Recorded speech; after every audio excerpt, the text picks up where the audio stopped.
तुम जो हो तो सब कुछ है, तुम जो नहीं तो कुछ नहीं। आई लव यू मानसी, विशाल ने कहा। फिर दोनों डांस करते करते ख्यालों में खो गए। 2 साल पहले विशाल और मानसी की लव कम अरेंज मैरिज हुई थी। उनके पापा एक ही दफ्तर में काम करते थे। मानसी और विशाल भी बचपन से एक दूसरे को अच्छे से जानते और हर परेशानी में एक दूसरे का साथ देते थे। उनके आपसी समझ देखकर परिवार वालों ने उनकी शादी कराने का फैसला किया। पहले तो दोनों इस रिश्ते के लिए तैयार नहीं थे, क्योंकि वो एक दूसरे को सिर्फ अच्छा दोस्त समझते थे। लेकिन जब उनके लिए दूसरे रिश्ते देखे जाने लगे, तब दोनों को एक दूसरे से प्यार का एहसास हुआ। एक दिन विशाल ने मानसी को कहा, मानसी, तुम मेरे दिल में इतनी खास जगह रखती हो, ये मुझे पहले कभी महसूस ही नहीं हुआ। जब किसी और से शादी के बारे में सोचा तो लगा मैं तुमसे दूर हो जाऊंगा। एक अनकहा बंधन बन गया है हमारे बीच। मुझे एहसास भी नहीं हुआ, लेकिन अब जबकि मैं इस प्यार को महसूस कर पा रहा हूं, तो तुमसे एक बात पूछना चाहता हूं, क्या तुम पूरी जिंदगी मेरे साथ बिताना पसंद करोगी? मानसी के मुंह से भी हां निकल गया। शायद वो भी विशाल के लिए कुछ ऐसा ही महसूस करने लगी थी।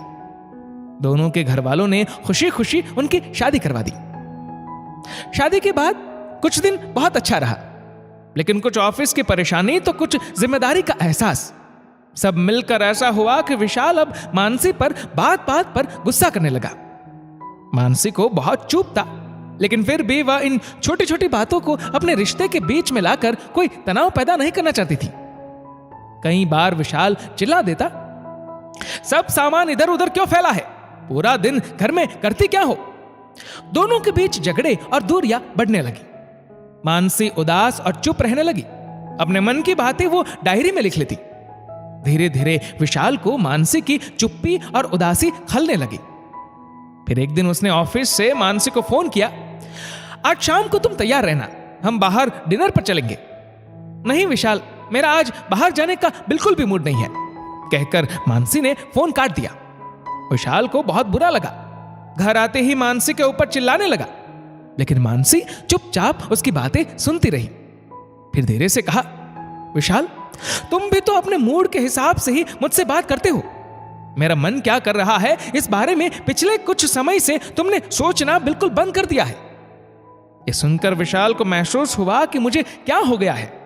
मेरी बचपन की दोस्त, मेरा प्यार, जिसके बिना कहे दिल की हर बात मैं समझ जाता था, आज कैसे मैंने उसे इतनी तकलीफ दे दी? तभी उसकी नजर डायरी पर पड़ी। पहले ही पेज पर लिखा था, काश तुम दोस्त ही रहते विशाल, पति ना बनते। कैसे इतनी दूरियां आ गई हमारे बीच? पहले एक साथ कितना खुश रहते थे हम। ये पढ़ विशाल ने खुद से वादा किया कि वो पहले की तरह सब ठीक कर देगा। गाने की आवाज से विशाल और मानसी ख्यालों से बाहर आए। दोनों की आंखों में नमी थी। विशाल को मानसी की अहमियत समझ आ चुकी थी। उसने कहा, मानसी, बस इस बार मुझे माफ कर दो। माफ किया, लेकिन अब ज्यादा गुस्सा मत करना, मानसी ने कहा। नहीं करूंगा, अगर करूं तो बचपन की तरह आज भी मेरे कान खींच देना। हंसकर एक दूसरे के गले लग गए। दोस्तों, हमारे करीबी रिश्तों की हमें कद्र करनी चाहिए। समय रहते अगर रिश्ते की अहमियत समझ में आ जाए तो जिंदगी खुशहाल रहती है। इस वीडियो के बारे में आपकी क्या राय है, नीचे कमेंट करके जरूर बताएगा। और अगर आपको ये वीडियो अच्छा लगा हो तो इस वीडियो को लाइक करेगा, शेयर करेगा ज्यादा से ज्यादा लोगों तक। और ऐसी ही और भी इंस्पिरेशनल वीडियोस के लिए हमारा फेसबुक पेज आज ही फॉलो करें। धन्यवाद।